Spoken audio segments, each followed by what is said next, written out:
Some people may not be visible in our eyes, but their presence stays forever in our hearts.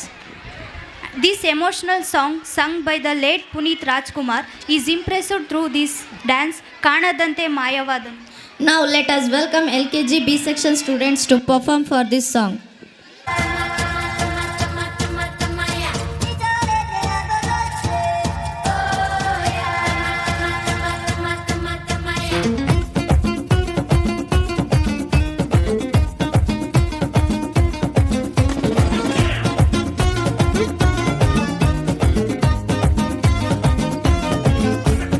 ಕಾಣದಂತೆ ಮಾಯವಾದನು ನಮ್ಮ ಶಿವ ಕೈಲಾಸ ಸೇರಿಕೊಂಡನು.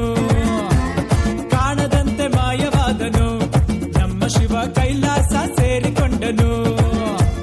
ಕೊಡುವುದನ್ನು ಕೊಟ್ಟು ಬಿಡುವುದನ್ನು ಬಿಟ್ಟು, ಕೊಡುವುದನ್ನು ಕೊಟ್ಟು ಬಿಡುವುದನ್ನು ಬಿಟ್ಟು, ಕೈಯ ಕೊಟ್ಟು ಓಡಿ ಹೋದನು. ಕಾಣದಂತೆ ಮಾಯವಾದನು ನಮ್ಮ ಶಿವ ಕೈಲಾಸ ಸೇರಿಕೊಂಡನು.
ನಿನ್ನದೆ